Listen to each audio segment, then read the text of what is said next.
Hello and welcome to A Star to Steer Her By, your favorite Star Trek pod soundcast. What was it that we said last week? I've already forgotten. Sound podcast, I think, or something like that. I'm Caitlin, and with me this week are... Jake. Chris. And Ames. And we're here to discuss Season 4, Episode 2 of Discovery, Anomaly. Not to be confused, my notes here say, well, Ames' notes here say, the Enterprise episode Anomaly, which was probably shit because it was Enterprise. That was a bad one. I remember not liking that one. I forgot to do this as well last week. Do what? I forgot to give the episode number last week. Oh my god. Oh yeah, what number we have is to it? woo! 418? 419? 417? 415. Episode 415? Woo! That's a fucking lot of episodes, my dude.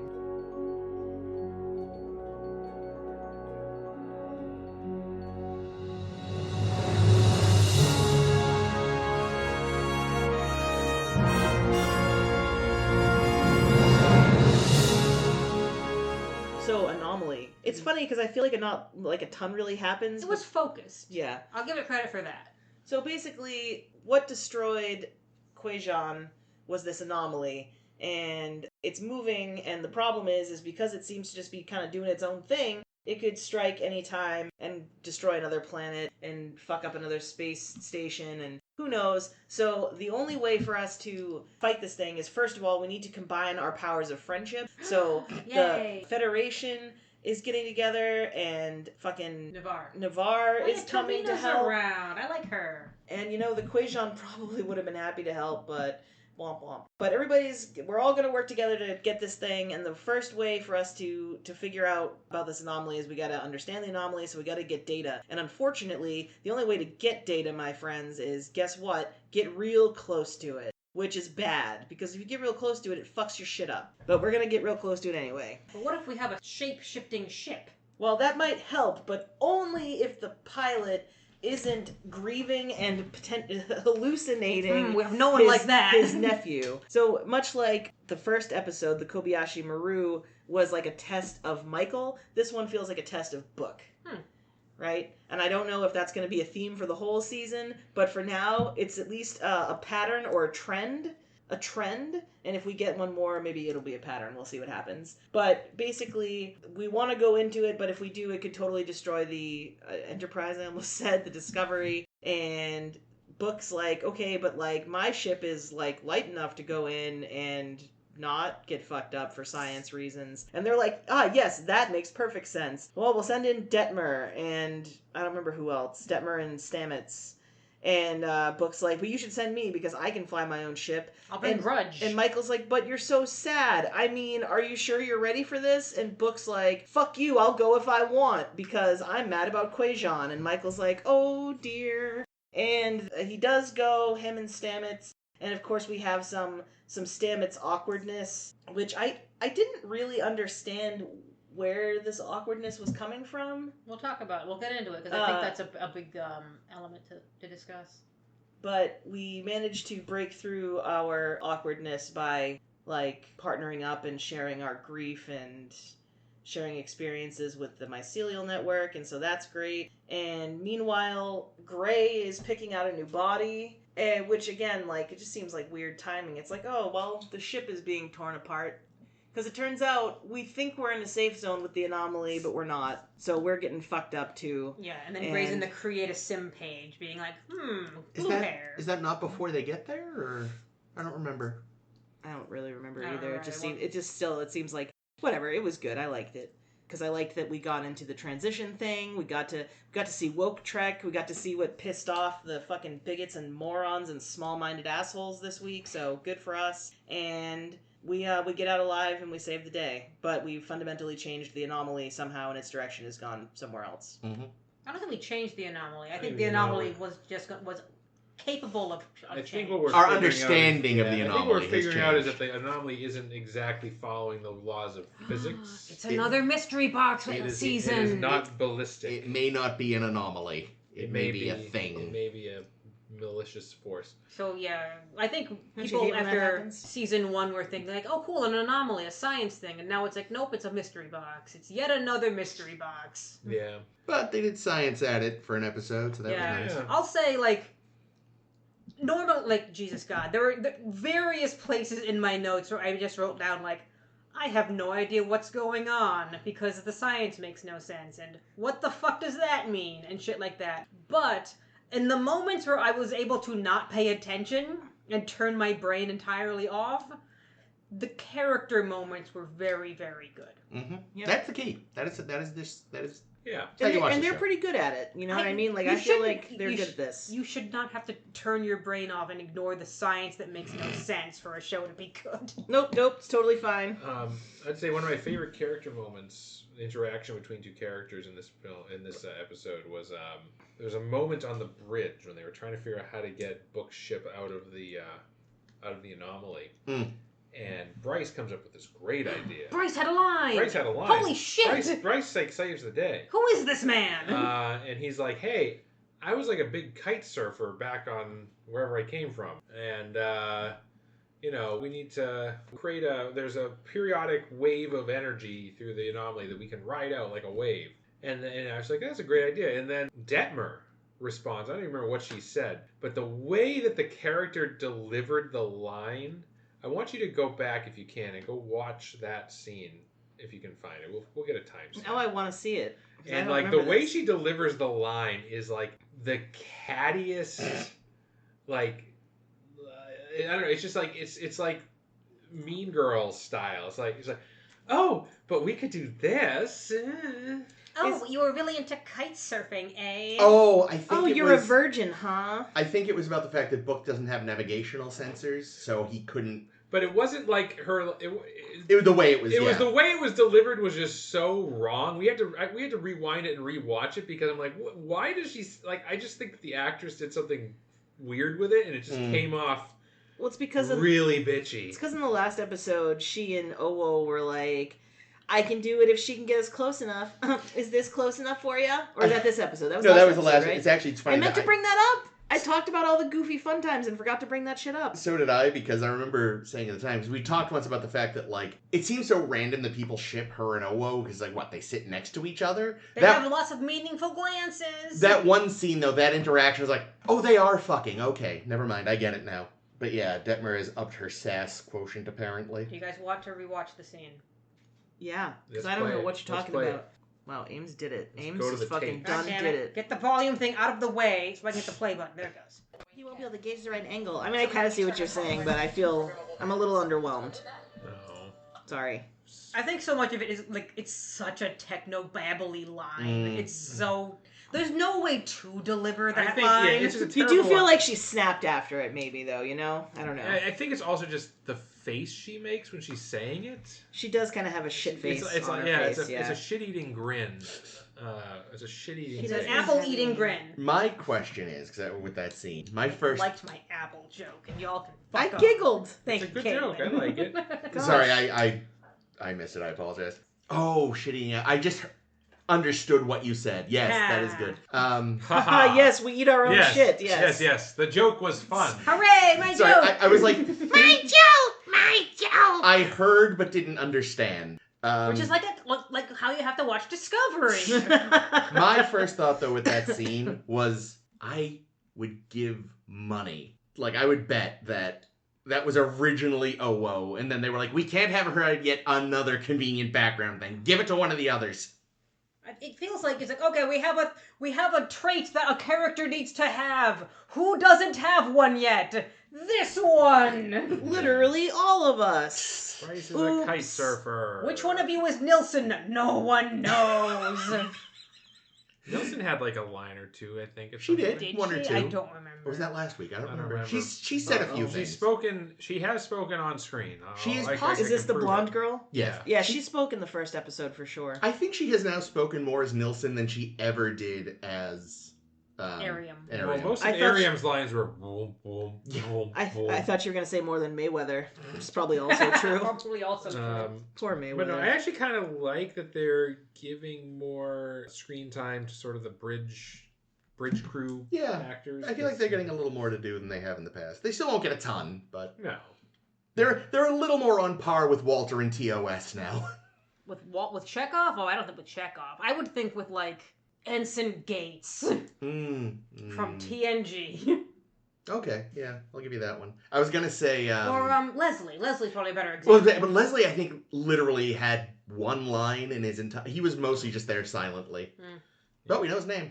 Well, I mean, at least now, like at least with Chekhov, I knew he was Russian. Now I know that Bryce is a kite surfer on. He said the name of the planet. Manus 4, 5. Something. Well, I don't know if he's from there, but that's where he did his kite surfing. That's true. Yeah, he might not be from there. That's where he likes to kite That's where he surf. took his surfer vacations. I did also like that. I feel like this solution is very a balloon and something bad happens. Like it feels like very much a TOS solution. I also kind of like the idea of like, well, he doesn't have sensors, but we can turn this graph into something touchable. Like that's kind of fun. It's using the programmable matter in a unique way. It's something they couldn't have done back in the day because they didn't have this stuff. Well, speaking of the programmable matter, we also get our tether Yes. to Book's ship, which was less than useless, but that was kind of neat. Well, it was useful. They just turned it off because they had to. It was useful up until the point when they needed to use it, when they had already turned it off and it wasn't there anymore. Well, yeah, they had turned it off. It would have been good, but the yellow zone spread out too far or whatever. Yes. Here's the thing that I can't understand. I don't understand this thing. Book's out there piloting his ship into the Anomaly. Yeah. They decide not to also send physical Stamets because they can't send both of their mycelial connected crew people, or just people in general. Book's not on the crew. Yeah. Into an Anomaly where they might both get lost. Yeah, tracks. Makes sense. So yeah. they send a holo-Stamets. Why aren't they sending hollow versions of themselves into all kinds of fucking things? That's a good question. Like, this would have solved Michael's problem last week when she went to save the people on that starbase that was spinning out of control. We didn't even have to send Book. We could have sent a hollow Book and a hollow Grudge. Well, yeah, they should have definitely sent a hollow Grudge. I don't know why we're taking Grudge on all these different Yeah, solutions. Yeah, especially since, Like animal endangerment. I think Book is, fully okay with dying here. No, Book, I think, was planning to not come back. Don't bring your cat. Yeah, no, don't do that. Michael take care of your cat. Don't bring your cat on your suicide mission. I'd like to think that he wasn't consciously, because then he would have That's left true, because Grudge. he is, deep in grief. Yeah, I think maybe he didn't realize at first that he was... But a part of him definitely was like, I'm not coming back. But I'm just saying, introducing we have the capability to send people as hollows, fixes way too many problems that it should not have been your solution. It's like the introduction of the replicator. Yeah, or name your favorite star, or the way they brought characters back from death at Barium's time. Yeah. It's well, and that comes up this week too. But we'll get to that. Cool. Yeah, they kind of hand wave it a little bit, there can be interference and stuff. So, yeah, but still. Not true. You are still sending a physical ship. Yeah. And, you couldn't, clearly there had to be a physical pilot, because if that connection was lost, the ship then would have spiraled into nothing. So one thing that does, again, it's a TV show, so let's not get too crazy, but... I intend to get crazy. They're talking about how much, there's so much interference they can't send the data back. Right, that was an issue that because it was tethering through holo-Stamets, right? Yeah, but the interference prevented them from beaming it back. But there's too much interference to send it back through holo-Stamets, but holo-Stamets himself is perfect fidelity, except for a couple of glitches. Twice. A couple of glitches, but I think maybe transmitting a holo and sending back teraflops of data are two different things. Maybe. I also admittedly was half expecting, and I was almost disappointed it wasn't the case, that when they got back, Stamets was going to admit he transmitted it just fine, but knew it was the only way to get Book to try to come back. Right, yeah, because so much of it is because they want it to be kind of a potentially sacrificial moment for Book. Yeah. Jesus Christ, does this man play the grief well? David Ajala nails this great. episode. He's really good. I loved that for this episode. Oh, yeah, his he's so good. portrayal, excellent. And, to have an actual crew person with you means he would never sacrifice himself. Right. To have, the data go back safely, he wouldn't sacrifice himself. So you kind of need this MacGuffin thing, because you'll never hear this from me. I really liked the Stamets scene with Book. Oh my god. Shocking! The minute you said you'll never hear this from me, it's like, oh my god, she's about to compliment something Stamets did. Stamets did really well, so you kind of needed him there. Yeah. And you also, you wouldn't want to bring your physical and like what would I just call him? Mitochondrial navigator dude. You wouldn't want him there. Especially, but he has to be there for this scene because it's such a good scene. It's not enough of a pitch. Especially since we just lost our planet of other pilots. Whoopsie. Which I meant to mention last week because I'm sure I will have shared that soundbite I saved. Oh yeah, that's well. Then you did mention it. Yep, true. It still counts. I also thought Anthony Rapp, just credit there was the bit where Book tells him just stop talking, and he definitely makes a face that screams, "That's what that feels like." Like Anthony Rapp gets the character very much. Seems like Tilly also got the character. Wasn't she like? At one I'm point, Stametsing I'm so Stametsing hard or right something. now. I think that I like too that she said it to Colbert and he was just kind of like, yeah. Yeah, I get it. I know my husband. Stametsing means to be an asshole. Hers at least felt, a little more justified than some of his, where he's just cranky, whereas they are in the middle of a stressful situation and I can understand snapping. So it's, it's a little different, I'd say. But it is funny to see Tilly kind of, again, I think it just shows how much Tilly has sort of shifted and changed. It's like she's suddenly one of the adults in the room and I don't think she knows how to deal with that. Yeah, like when she sees Who like, does? oh my, I'm a mentor figure to Adira. I'm not a mentor figure to myself. Jesus Christ, what do I do? Well, it's interesting, and I was thinking this with this episode, it's easy to forget, because, if you know anything about the actress, you know her age and this and that, you forget how young the character of Tilly is actually supposed to be. She's a cadet in season 1. Right. Which because they never said firmly, we always kind of assumed you go to the academy roughly when people go to college. So, in theory, at most, Tilly is, late 20s, maybe 30. And so, she's coming to grips with her mortality, which, that's about the age when you realize, I'm not immortal. I mean, you know it logically, but at some point you hit a point in adulthood where you actually understand It's the first time you sneeze in the shower and throw your back out. That's when you realize Yeah. that's when... Yeah. Yeah. It's different days for everybody, but when that happens, Yeah, so Tilly suddenly she's at that age where you start to be an adult, and there's literally a kid there who looks up to her, and it's like, what the fuck is happening? Yeah, and for that matter, she was with Nallis, Yeah. whatever the guy's name was, whom we met last week, and who didn't make it back from the rotating top of a station. Yeah. That she is incredibly impacted by Yeah. it. And you see that in the scenes, and it's like, oh, good work for Tilly to do. Yeah, because I feel like, she's seen, obviously, she's lost people, but I feel like she feels like this one is at least partly her fault, even though it really isn't. But, and actually, there was a line, I should have mentioned it last week, and I forgot, but Adira, kind of lampshading how these shows usually work, she says something like, I don't get it, we were back, we were safe. Because the thing that kills them is an accident after they've landed. And I think that may similarly, even though she didn't say it, Tilly probably felt the same thing. We're in the ship. We're supposed to be okay. That was a real bummer. I know that was last episode, but man, that was a bummer. Well, it continues to have effects because we can see it in both characters. And I think, too, just effects from last week, I do kind of think that maybe some of what the president said is possibly affecting Michael. Because, she's really thinking through, do I want Book to go? And this and that. And she's maybe overthinking a little now. I don't know about that. I think it's just that this is the man I love. That too. And I she think knows, it's and all she this is knows the man that I love. she obviously knows too that But she I think calling not coming back could be the plan, Yeah, because she knows him. But at least this time too, if nothing else, she calls in Saru for an extra set of eyes. Oh yes, we didn't mention Saru is back. Yes, yeah. He's got a new piece of flair. Yes. I love the pin. The pin is nice. It does get mildly you kind of understand oh, we have this character, we need a reason for him to be here, and we can't have two captains. He shot down a captaincy of a different ship that he really should have taken. Which seems odd to me also, this that's even an option. It's no, you're the rank of captain. We're not going to have you on the bridge of your old ship just palling around. That's the thing. We've had it before. Officially, Spock had the rank of captain for the Star Trek films. Yeah, but you wouldn't... But then, if Captain Kirk left to go do something else and then came back as the old captain, he would obviously clash with who the actual captain was, and then they'd have a big fight about it, and then he'd just assume command anyway. Oh wait, that's exactly the plot of the motion picture. But that's what I mean, though. Like, even after that, like, they do both have the rank of captain. Kirk's just the one in charge. I think it's fine to have two people with, because even Scotty at some point has the rank of captain, doesn't he? He's like the captain of engineering after Star Trek 3. It's unclear if that's actually his rank or just like an honor title. Call him.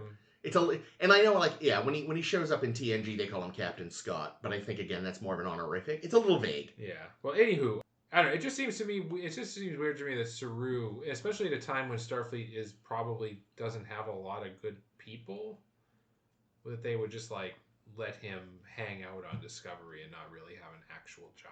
Well, again, I think it's the reality versus the needs of a show. Oh yeah, no, like, Saru I'm happy for Saru to be here. I just wish they had come up with a better reason for him. Like, he's the ambassador. Or maybe he's a civilian now. Like maybe he's like he did just take 5 months off. Yeah, maybe he learned on Kaminar. I'm gonna be like, I need to be with my people right now and help them. And after that giant mistake you dorks made with the butterfly people, you clearly need an ambassador.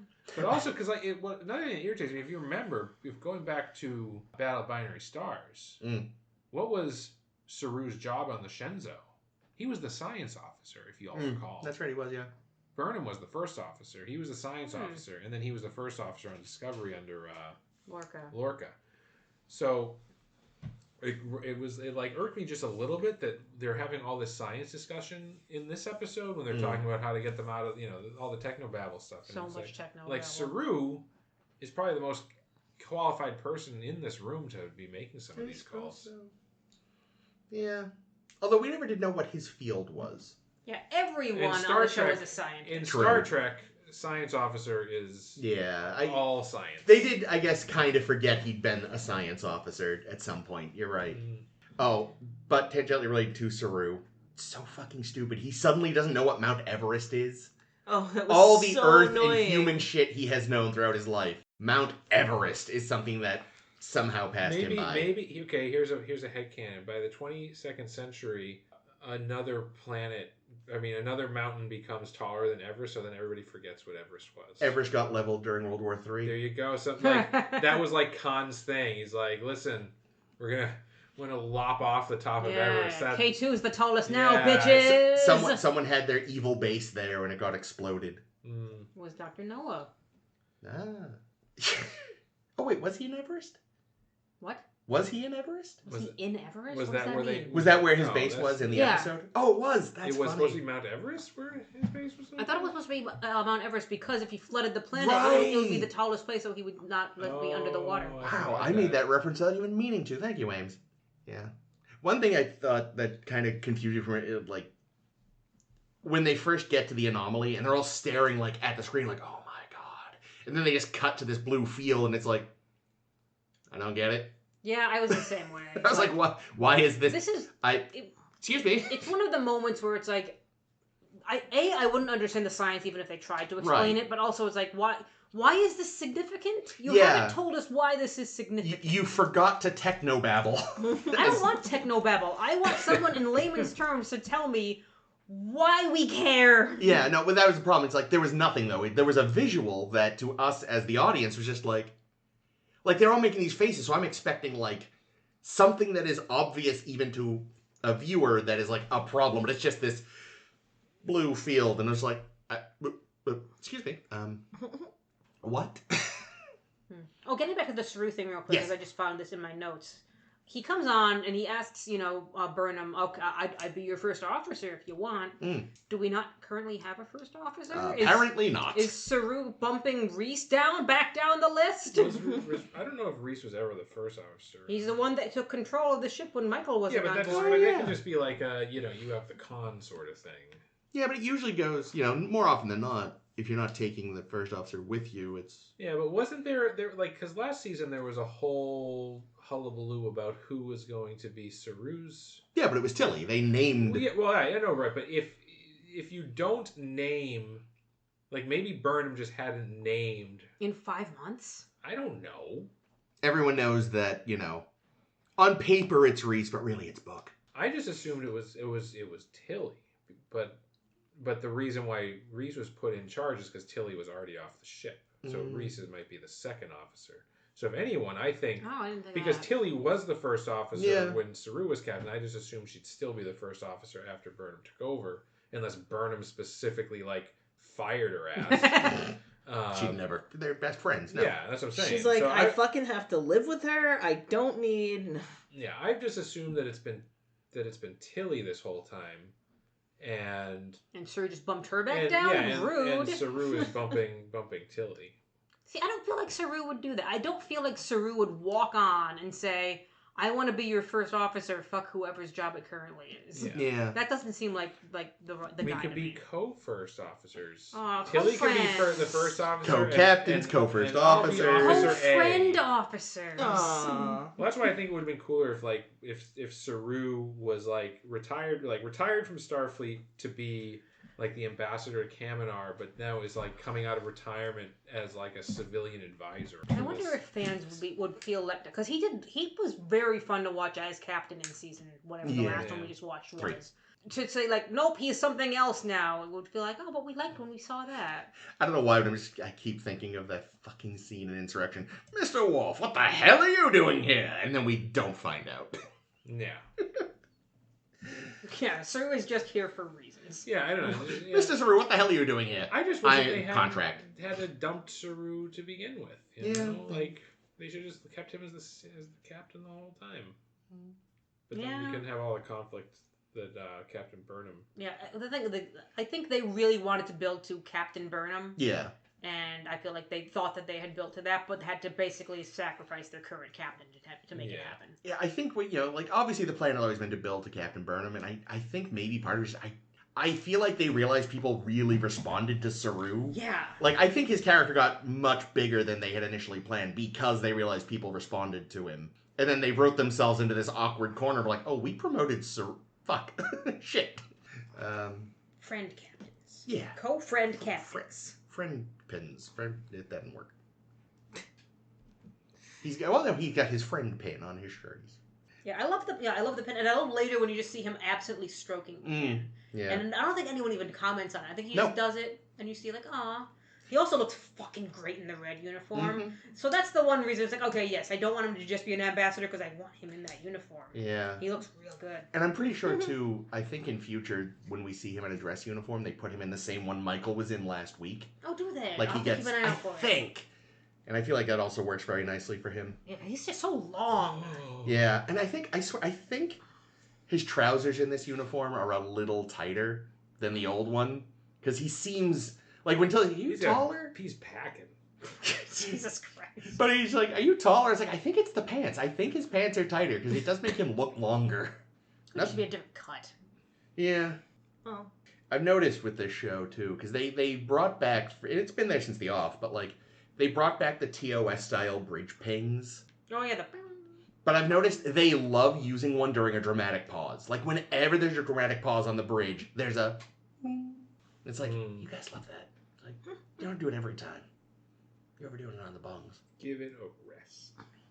Yeah, because whenever I hear it, I'm like, TOS! Oh. Or whatever series it was actually from. Mm-hmm. So we also, in this episode, get an update on Grey's Anatomy. Damn it.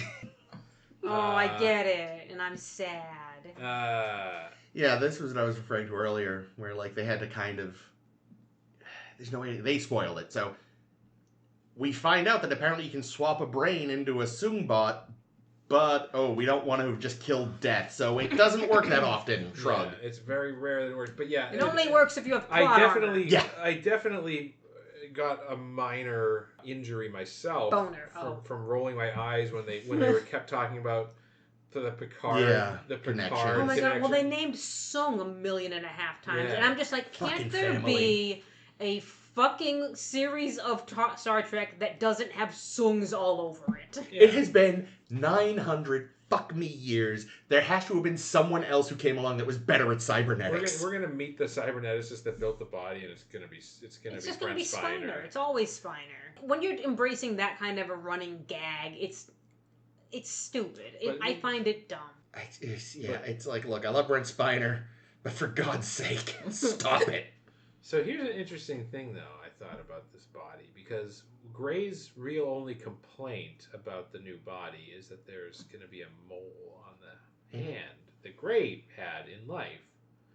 And I'm thinking, how did they have that much fidelity in this robot? Oh yeah, Because they never no one had the only physical Gray. Yeah, the only person that's ever seen Gray alive is Adira. And they have their brain scan. They so like that didn't even occur to me. You don't think Adira has pictures, maybe? But that of that detail though. Yeah, I guess. You know, it's not like they have a transporter pattern because they never beamed Gray. Yeah, no. And the Maybe somewhere in a file. Maybe, like but it's the Earth it's been files, and Earth isn't part of this thing. And the ship that created the Holo of Gray in the first place kerploded as soon as they left. Yeah. Fuck, I didn't think of that. And like even the Holo upgrade would have had to have been created only from Adira's or the symbiont's sense of what Gray looks like. So I'm just like I mean, obviously for the purpose of the show, it makes sense that Gray would look like the actor that played Gray. Yeah. But no, you feel like it would have been based on like a description given by like Adira. It wouldn't get into that. Yeah. Oh, and Gray has this if Adira started describing the mole, Gray imaginary Gray would be like, no, don't talk about that. Skip the mole. I don't want the mole. This birthmark that looks like a tomato on his left ass cheek. It's weird. Yeah, so I don't know. I mean, it's fine. It's a TV show, and obviously they were gonna. It's fine to do it, but it's like when you think about like in world, like how would anybody other than Adira have any idea what Gray looks like? That's why I wonder if it's a brain scan or something. It could be, but even that, I just feel like it's still only going to be as good as the fidelity of your memory. Yeah, and I'm also just entirely making shit up to make it make sense, and it's enough to do that for an episode because it's not there. You're encouraging plot holes. That's why if you had Holo Gray, he could have designed his own body. That's true. Like the EMH, like having EMH walking around, EM Gray. Yeah, that's what I was saying last week. Is that they could have had a temporary Holo Gray to. Holo Gray, that's cute. And now we know, actually, considering we had the technology to project Stamets just by attaching a little doohickey to his neck, maybe they could just stick one of those to the symbiont and get a Holo Gray on demand.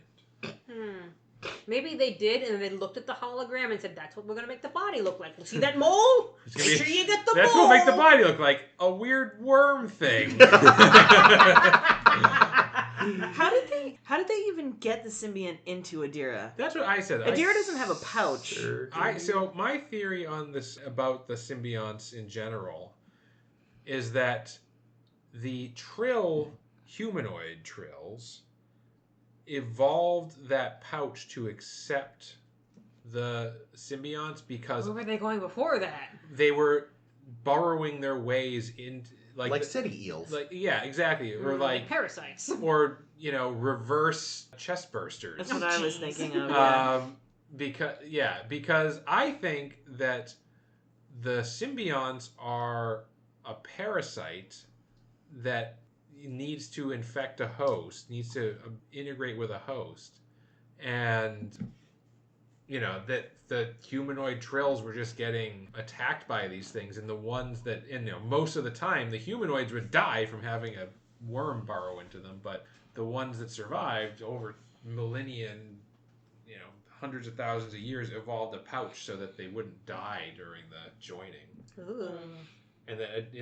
But otherwise there's nothing else special about the humanoid trill physiology to accept a symbiont. And the symbiont could theoretically go into any species and take over. But So unless the trill the symbiont can perfectly replicate the functions of a human liver, and it's like that's where it went. It's like they took out Adira's liver, put the pork sure loin they just in, jammed it into a deer. Maybe one of the kidneys they swapped it out for.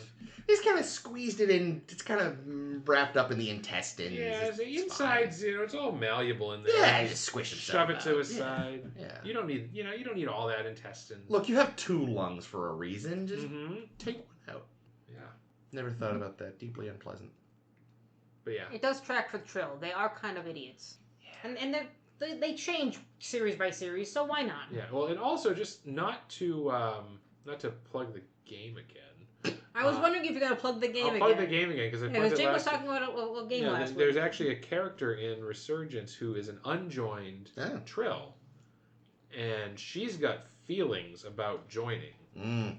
And I don't want to spoil what happens, but like she talks a lot about how, like, to her, joining is like a violation and kills. Oh, interesting. And, like, is like a bad thing that happens. Yeah, you're not the same person. Yeah, and like if you really think about it, most of the Trill that we encounter in Star Trek are joined. Right, we Jadzia, Ezri. I'm assuming all the Trill that we meet on the Council of Trills is joined. Maybe. Unclear. Yeah, probably.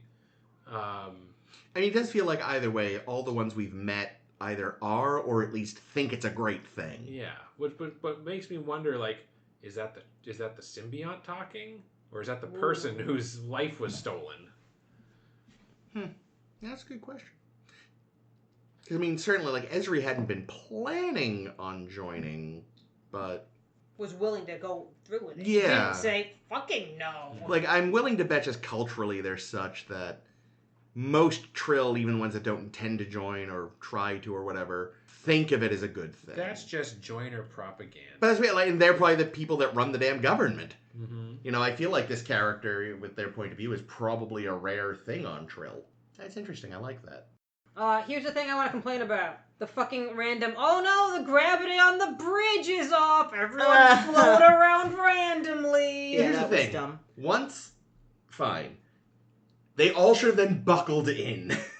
Yeah. I mean, Well, they even said brace. yeah, there's no a point one where braced. Burnham is like, brace! Well, they had... She said How do you brace brace within against a that, though? second. And here's the thing is, like, they all, like, went, like, jarred up into the center of the room. Yeah. Why? When the gravity is turned off, you would just stay in the same place. Nope, science fiction. But if you think about it, though, I mean, it looked really cool, and technically, from just like a filmmaking perspective, it's... Oh, I'm sure it was a pain in the ass to Were do. they all on wires, you think? I don't know. Couldn't tell you. But yeah, no, they definitely should have, like, buckled in after that. Like, I know we joke about there's no seatbelts in Star Trek, but there are sometimes, damn it. And they should, especially in programmable matter Star Trek, they should be able to whip them out. And Well, wasn't... Listen to Chris sounding like a cop over here. Wear your seatbelts. I could have sworn there was... Oh, no, I think that's in... I'm mixing it up with that deleted scene from Nemesis. yeah. Where They finally have a fucking harness. but it's like a programmable matter style harness. Kinda, where it just yeah. like appears like it just Yeah. Oh, the seatbelt thing. Fancy. Yeah. But still, it's time, Star Trek. Just have seatbelts. Yeah, I just thought, like, the second that the gravity turned off, that they all just flew exactly to the center of the space. Which is not how gravity works. Also, good God, last week we were saying, like, you know, Culber apparently has superhuman strength, and Burnham's spine is apparently, like, made of something, because she lands on the arm of her chair the first time. She? In a way that I was like, she should not be standing up without being in so much more pain. Like, Yeah, I was watching, I No, think it's her- Owo was in front, and she just landed on her back. yeah, and they had her characters, like, mouth full of blood. Yeah. Yeah. Like, but that's I mean, like, they tried to make sure everyone looked really injured, but, like, they actively had Michael land on her chair's arm, Oof. back first. I was like, oh, she should not be standing. But here's the thing, right? So if you really think about it, in Star Trek, we are very used to, like, during a battle or anything, the whole ship Yeah. shakes, but it's always shaking laterally. Like, they're Yeah. always shaking in their chairs laterally.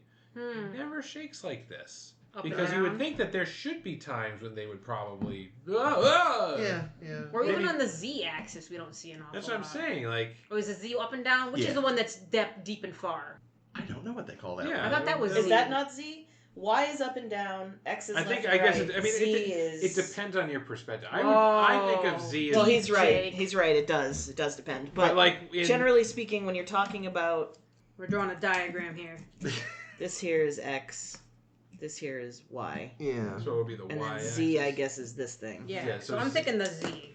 So Z is up. Z is this axis, Yeah. up and down. Oh, this That's one? Y. I thought that is No, Y. no. Y is you literally drew it on a piece of paper. Yeah, Well, that's up because and it's down. like this. Well, now you're holding it in that orientation. Oh wow, it's almost like perspective makes a difference. That's right. That's why I said you were technically But when correct. when you talk about like in like submarine movies, when they go when the submarine goes up and down, they talk about okay, we got to go Z minus 50. They're talking about Oh, see, I'm thinking in like vertical geometry, not in military terms. Yeah, same. Yeah, but look. on like Either way, in Star Trek, people usually go left and right, and not other directions. This is the smartest no one podcast on no one TV. ever like smashes their teeth into the console. There was one point in one of the earlier seasons where somebody like face planted into their console. Oh, it was Stamets. He like broke his nose, and it was horrible. Yeah. People have been blown up from behind, thrown over consoles. Right, but not in just normal combat. Yeah, usually the Not to mention sinking what- is almost always side to side. Not to mention what happens to Archer when a fucking airlock opens. I mean, he was up and over that railing. Well, and again, that comes down to Which just the fact axis is that?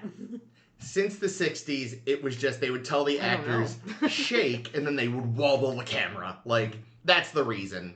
In universe, you can say it has something to do with the way the inertial dampeners are malfunctioning. I'm just saying that traditionally, the X and Y axis refers to a flat plane, and the Z axis is a vertical. You're right. You're right. I have no strong feelings on I have very strong feelings. X and Y are like the 2D, and Z is the 3D. Yeah. That's the up and down. Yes, axis. correct. Fine. Fine. We listen. Disagree. Let's all just take a breath. Oh, it makes me so angry. All right, neutral corner, kids. I'm Neutral changing the corners. subject. Do it. Because I have a thought, and I don't know what I feel about this, but we've destroyed Kwejian, which sucks, for book. And it's us. And like... And the locusts. And the animals. We hadn't seen much of Kwejian, but they'd already done enough to make us feel, this thing we'll learn more about. It'll be great. Jake last season thought we were going to have a source of pilots, and now it's gone. Whoops all. Wah, wah. And I was wondering how this feels to people. Yeah, it's kind of like with last week with the butterfly things, where I had this thought, but I don't know what I feel, so I'm throwing it out to you guys. I think a lot of people, possibly ourselves included, were kind of like fucking burning Renee to death off screen for Picard as this bizarre character motivation thing. Felt sort of like fridgy and cheap and weird, and like, does it feel more earned or real or better here in any way? How does it feel in comparison to something like that? Wait, compared into what? When they killed off Picard's family in Generations. Book is to Leto as Picard is to Renee. Tell us what you think. I think... Does it have the same sort of like, gross feeling? I mean, the kid is a worse actor. By far. True. But keep feelings about the child's abilities aside. I mean, I was never so bothered by the deaths in Generations. I thought that was good motivation for Picard. No, I know some people, though, it was not. I don't remember how I felt, to be honest, but... there's lots of things I hate about Generations. Yeah, bad movie. But yeah, I don't know. I think this is fine, though. I have no issue with it's obviously a manipulation of the audience, but that's a TV show. That's what they do. Yeah. Like, I think with this one, maybe, because I think thinking about it now, like, I think part of the problem with the Picard one, I think for a lot of people, is that it's a thing that happened off screen. And, like, we hadn't seen Renee or Picard's brother since Brothers. Whereas this, like, at the very least, we had seen these people. We saw them again briefly right before they were killed. Like, it therefore maybe felt a little more deliberate in a way, I guess, for lack of a better term. I also think one thing that could, if I'm trying to think of reasons to dislike that aspect of Generations, if I'm trying to think of reasons to dislike that movie more, is that in that movie, Picard kind of made it all about him, didn't he? Like... Oh, it's not. I mean, yes, he was sad that his nephews died and his brother died, but then when like he's talking to Deanna about it, he's like, "I will be the last Picard, the Picard that do this or that." Yeah, his brother would keep the line going. Yeah, like this is like, oh, he is possibly the last Kwejian. Yeah, like there is, even if he does, have a kid with somebody, like it's not like eventually the Kwejian genetics will go away just through dilution over millennia. Right. Yeah. Like, So that's weird. He's like, obviously, yes, he is in his own grief, but it does feel a little less like just. Well, I think Picard's connection with Renee, I felt like was closer than Book's with Leto's. Yeah, he was just getting to know Leto now. Yeah, because when we saw Picard with Renee, and Renee says, like, I want to go to the stars like you. I don't want to be a fucking grape farmer like this loser. Yeah. Picard made a connection with him that was, like, applicable to his character. The connection that we make with Leto is more Book connecting with all of Kwejian again. Yeah, coming back to something he had abandoned. And his culture, and, like, even the ritual we talked about a little last week. Yeah. But also, I don't like Leto's character. It doesn't help. I also just don't think it's about Leto or the brother. I think that, I mean, obviously that's part of the grief here, but I think for Book, and it may not be supported by the text, but it's just what I get. No, I think it is supported by the text. It's way more about the magnitude of like the grief of losing the entire planet. Yeah, this is the face that we're putting on this massive amount of. Because if you notice, like when he was having his hallucinations, he wasn't just hallucinating Leto. He was seeing the birds. He was seeing the birds. I love that. Those so like moments. He was like it's to him it's like you have a family member die, especially a child. That's a horrible thing and a huge tragedy. But the magnitude of loss that Book is dealing with is that plus, like, to your point, like, I am the end. Like, they're all gone. Yeah. There is no more. My home is gone. Our history is gone. Culture, the animals that I worked so hard to protect. And blood I gave my nephew. But again, the tree thing. He did, like I said last week, he did help save some transforms at least. He did. But yeah, like it even in comparison, say to Kelvin Spock, like even he at least knew he was one of they said estimated 10,000 Vulcans were still alive, which is still Vulcans that were in space at the time. Yeah, which again isn't a lot in comparison to other species, but it's better than one. Yeah. Vulcan will go on as a concept. He is Kwejian as far as he knows, as far as we know, and again, like. He hadn't been there in years. He'd abandoned it for a while because of conflict. Like, he was just starting to get it back. And never mind. Gone. Fuck you. Were there any texts about Kwejian anywhere else that can be obtained? Like, is what he can remember of elementary school history all anyone will have of Kwejian now? Holy shit, that sucks. That brain scanner. Well, maybe he's got a bunch of info in his ship. Maybe, but who knows? Because again, he'd stopped caring. He'd given up on Kwejian, so he maybe didn't. Yeah, sure, he said retain that stuff. But did he really? Yeah. He might have warning. What? I was thinking about Romulus. Because Romulus also got destroyed. Yeah, Romulus got. But I was thinking that Romulus had ample warning. Like they knew they were about to get blowed up. So and they had a whole empire, so they at least had a bunch of people probably on other worlds. But also like the Vulcans were spacefaring. Like there's probably Vulcan colonies and shit. But when they talk about that in the Kelvin film, so that's what I mean. Like there were way more Vulcan survivors than there and Romulan survivors. And again, as far as we know, there's maybe a dozen Kwejian if we're being generous. Mm-hmm. We don't know how many went to space when they were given the opportunity. And honestly, if Nero's fucking wife and family got killed, it's their own fault. They had plenty of time to get out of there. Picard was going to help them out, right? Yeah, and then things go wrong. Yeah, I don't know. Yeah, it's fascinating. It does, like, it seems a shame to have introduced Kwejian and all this stuff just to take it away for the sake of the story, but I don't know. I don't necessarily hate it. It's a bummer, but it feels more thought. I don't know. I that's why I'm having trouble dealing with understanding how I feel about it, which is why I just wanted to bring it up to see what other people thought. In a sense, though, one of the things that we've complained about on this show is that they only tell you about the character right before they.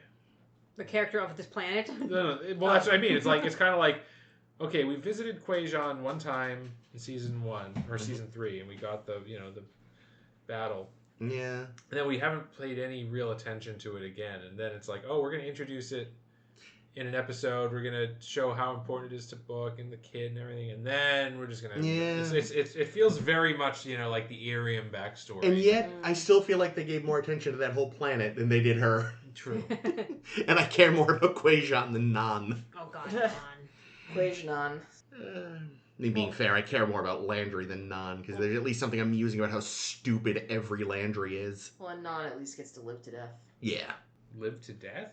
Yeah. Well, she hasn't died like the other I mean, characters. everybody lives to death. Yes, everyone that's does, her point. except Ariam.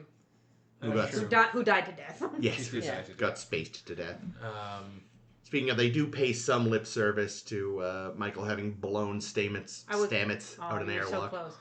Yeah, I'm glad they did that because in the previous episode, like every reviewer that I read for last week's episode was like, so Michael and Paul are just fine? I mean, the problem is they are. Like, even when he says it, he's kind of being like, it doesn't seem like a bitter joke, you know? Like, I know I bitched about this, that's it. I think that is the only acknowledgement we get. I mean, That's weird because it was such a big moment last season. It was a big moment, but here's the thing. It was a big moment because he truly believed that he was the only chance that there was of saving the landing party. And so that's, I think, why he was so upset about it. But now, obviously, in hindsight, it's like, okay, everyone turned out to be fine. It was fine. So, like, I could see him, like, I don't see him holding that against Burnham for 5 months. Like, I bet he was pissed at her for a couple of weeks, maybe, you know, with a little silent treatment here and there. But it seems like the type of thing is like, it all worked out anyway. He gave her the silent treatment, but then realized that not talking to someone from him is actually like a reward. The silent treatment from Stamets. He's like, oh wait, she doesn't know this is supposed to be bad. I mean, it's believable that they've worked the shit out. Yeah, but I'm just annoyed because again, like he even after all was said and done, at the end of last season, there was a very he gave her the pointed. stink eye. Like they seem to be setting up like this is going to have consequence. Nope, never mind. They also set up gray uniforms and. Well, yeah, but that was a good choice to do. Oh yeah, for sure. Well, also I think this might have been a good choice too because I don't know how much Stamets and Burnham are mad at each other. No, that is bullshit. I could deal with. Having conflict amongst characters makes for good storytelling. Well, now we have Detmer who hates Bryce and all of his ideas. He's so sassy. Yeah, there was he beat her in poker the night before. That's it. That's gotta be it. She's still salty about that.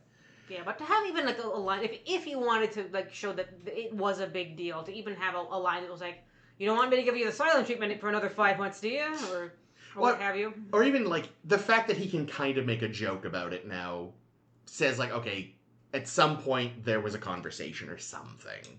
Or he's just grown the fuck up and realized that she was doing what she needed to do. Yeah, I know, but it would have been nice to see. Maybe. I don't know. Maybe they would have whiffed it. It's hard to say. Well, what did you think of... Because, I told you I liked the Stamets book. Oh, yeah, those were good. Like, dynamic between the two of them. Like, what was your thought on his talk about how you saved my family and I couldn't do it and I felt fucking helpless? Yeah, no, that I feel very much tracks for Paul, too. Like, it's... Especially, I mean, there was definitely a part of him that did kind of enjoy the fact that he was the key to this thing. That, only he could run it. It's been very important. He's been, and the fact that he couldn't he had this taken away from him that he's gotten very used to having. So, yeah, that all worked really well, and I like their scenes together. Yeah, I don't think they've had many, if any. Like, I remember in my notes, I quoted an old Family Guy. I was like, have we met? Yeah, when I think Book even says to Stamets, like, this is the most you've talked to me fucking ever. Yeah. In the last minute you've been on this ship as a hollow person, mind you. Yeah. I love the detail that Grudge doesn't like you because he can't smell you. That was a nice touch. That's cute. I still don't think it was nice that shouldn't have Judge brought her. was there. No. But did I just say Judge? You Grudge. Judge Grudge. Judge Grudge. That's the new spin-off. Ooh. I would watch it. Judge Judy by the Star cat. Trek. Judge Grudge. Just hisses at everyone. You're all guilty. Well, she only is ruling whether you're a hologram or not. Yeah. Grudge Reinhold. Yeah, so I guess, and I think that the truth will be whether or not this book stuff is worth it is this the end we're going to see of Book's grief and dealing with it? Which I suspect it's not. I suspect he didn't get cured by Stamets' pep talk. Yeah, and I think the actor is too good for them not to play that strength in future episodes. Yeah, no, the point of this episode was him finally openly acknowledging his grief. Now, will they overplay it until to the point where I get annoyed and tired of it? That remains to be seen. Only time can tell. again, to credit to the actor, like, the fact that when he does finally break down, it's still, like, it's quiet, you know? Yeah. He doesn't go into this whole, like, fucking Shakespearean soliloquy, throwing his arms, screaming about his planet being gone. Because how do you play that? You know, how do you play this level of grief that literally no one has ever actually experienced? Yeah. Well, Except Arthur Dent. Yeah. Yeah, I mean, Like, in the real world, the closest you have is, like, that poor bastard who was at both Hiroshima and Nagasaki and survived both. right. Yeah, that's crazy. That's the closest thing in the real world. And even then, he didn't know everyone in both those cities. Like, he didn't lose literally everything. He just experienced absolute hell twice. Yeah, well, I mean, it is very true that Book has witnessed a science fiction horror of the destruction of his planet. Jake always knows how to do the segues. It's a good segue, man. But we've all witnessed scientific horrors of many kinds in film and television and other media. Taking it away. Thank you, Jake, for that beautiful segue.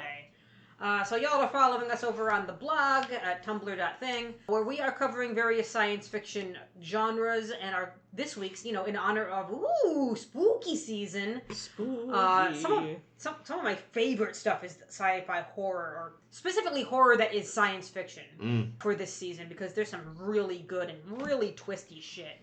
This one was hard for me because I don't really do horror as a rule. Me either. But I found some. And I have one that I think I need... We've watched some for this podcast. Yes, but I need a verdict on. I would argue that while the second one is definitely an action film, the first Terminator would qualify as a horror movie. Because you're being stalked by this relentless creature, and there's way less, like, gunplay it's and not shit. like your traditional slasher film. No. It's definitely like the idea of the Terminator as this machine that will stop at nothing to kill you. Yeah, like... is definitely horror. And it's like, again, like the same thing in the next one, but again, it's done in a way that is much more, like, fun and action-y. Yeah. You're not afraid of the T-1000. Like, honestly, they could have... If James Cameron were a less competent filmmaker, or maybe if he didn't want... I bet if he didn't do Terminator 2, if they were like, hey, we want to do another Terminator, and he was like, nah, pass... and they gave it to somebody else, I guarantee the Terminator, the franchise, would go down. It would be in the same category with, like, the Nightmare on Elm Streets, the Friday the 13th, the Halloweens. Because the first movie is very much... It's different than those films, but it is very much a slashery type film with just throwing in a robot from the future instead of your typical slasher. If anything, maybe the pivot to action movie is what saved it. I would agree, and I think. But then that's what ruined the other sequels. Yeah, well, you can only do that. You still need James Cameron. Like that was the problem. That's what broke. How about the series? Because it was that with, Sarah Connor. That was supposed to be pretty good. It was a great series. Canceled before its time. It was like a victim of. I think it was a victim of, like, this writer's strike in 2009 or whatever. Maybe. No, that wouldn't surprise me. But it ended on a cliffhanger, and I am forever salty. Maybe also just being like, now it's a series, so they have to do a whole new kind of writing, and maybe that's what the thing is. Like, maybe at this point it's just, you've done the horror film, you've done the action film, like, now if you want to tell a story, it needs to be something more long form. Yeah, well, It was interesting. It came in sort of that, like, post-Lost era. Yeah, we're gonna do sci-fi on TV now time, and it had a good cast. It had Summer Glau. It had as herself. It had Cersei Lannister. That's right. Can't remember her fucking actor's name right now. Neither can I. Lena Headey. There you go. She's in Carl Urban's Judge Dredd. I feel like there were other actors in that show who are like not household names, but people that are recognized. That guy's. Yeah, that guy's. So a very good that show. Guy. Yes. Yeah. Yeah. But not horror. No. But you know what is horror? Yeah. Alien. Oh yeah. Oh yeah. Yes. Survival horror, the best kind of horror. Which that's one where I think pivoting to be a little more actiony in the sequel actually kind of hurt it. I still think the first one's better. I think the first one's a better movie, like from just a filmmaking perspective. But I think that the Second one, I mean, again, James Cameron. Yeah, it's also it's very successful as a not specifically horror. Yeah. Like more action and military movie, which we discussed in our military day episode. There's so much classic shit in Aliens. Now, 3 and 4. I know you like 4 because of your boy Brad. I love Brad Dourif in 4. That movie is ridiculous and stupid, but Brad is great in it. Yeah, no, really, I like the original Alien. Oh yeah, it's so good, so atmospheric. Is where it's at. Yeah. Where do you land on Prometheus? Prometheus. Did you like that one? That is no. I mean, I like Prometheus. Okay, as a movie, even it just feels like it didn't have to be in the Alien universe. But other than the fact that like Scott's involved, right? And it's like because that was his thing. Yeah, like I feel like if they had just made it an original setting, maybe it would have been better. Like I definitely remember I've only seen it the once, and what it really came down to for me was David's actor. Oh, that guy. Michael Fassbender. That's him. Fassbender's performance definitely had me thinking it was a way better film than it was until I actually sat and thought about it. For I was like, no, he was good. The rest of it was kind of. I mean, I just think that I just don't love lore creep. Where it's like, I don't really need all the backstory on the I love that shit. Really? Like I feel sometimes I like it. In some cases. How about for the alien? I just kind of like the idea that the alien is just some bad. Yeah, shit we didn't need an origin for those. What about Alien Romulus? I remember you liking Alien Romulus. Well, Alien Romulus isn't a prequel. Alien Romulus. It's kind of concurrent, right? It's right. It's right after. Right. It's right after Alien. Yeah. Before Aliens. Yeah. The setup in Alien Romulus is they've brought back debris. Wait, am I confusing Alien Romulus with Alien Isolation, the video game? Oh, maybe. Oh, I don't know. Because no, I think that's because in Alien, I think that thing happens in both. Yeah, because no, they definitely go in Alien Romulus. They definitely are looking at debris from the Nostromo in that space station that they're on. I didn't realize that they had put any Alien movies between Alien and Aliens. Yeah, Alien Romulus is quite good. I really like it. It is because there's like what 20 Alien movies at this point. Well, there's like half of them are verse Predator, which is stupid. That's interesting. And then so there's the 4 original ones. Then there's the 2 prequels, which is Prometheus and Covenant. Yeah. Okay. And then there's Romulus, which was not Scott, it was a new guy, and that takes place right following Alien. But and I think it's okay. People hate it. There's a lot of people that hate on it. Of course. I think it's pretty good. I thought it reviewed fairly well. I think it reviewed well, but I think it's another one of those things where like the fans what do fans know? Not a fucking thing. It is one of those weird things where all of the characters are like teens and they're all adorable. They're all like very pretty. And there's a lot of like very much do you get it moments where they're fan servicing. Oh, no, don't wink at the audience. It is a little weird to have I feel like Alien is thoroughly the provenance of like grizzled people who, even if they aren't literally 40, are emotionally 40. Oh, this has been Alien Corner. Yeah, sorry. I do want to. What? Are we saying an Alien Corner for a second more? This is one more Alien Corner. Get it. Because I want to, even though I already mentioned Alien the film, I also want to mention Alien Isolation. Oh, that's the video game, as right? a separate item on my list. That's supposed to be excellent. Because it is excellent, and like in terms of survival horror videos, I'm not a huge survival horror video game guy, but like me neither. That is a game that it is fucking scary to play. It is hard. It is hard. Like your heart gets beating, and it's not just the alien that you're opposing. There's other enemies in that game that are even at times more terrifying to deal with. I've never worked up the chutzpah to play it, so I can't recommend it enough. I mean, it's great, but definitely, like, there's a VR mod, which I haven't played. I cannot I would imagine. avoid Oh that. my god, I would fucking close my eyes and cower on the floor. Yeah, I saw they did that. I was like, are you people insane who would willingly sign up for that? Yeah, but Yeah. that is a very good game. While Our we're same friend that likes Pyramid Heads probably would be all for it. Ooh. While we're still in Alien Corner, one last thing. I know Jake claims he doesn't like when they fill in lore, but you like Alien Earth a lot. I think it's all right. Yeah, like we said last week, it's good. It's yeah. Worth a watch. Definitely Yeah, worth a worth watch. a watch for sure.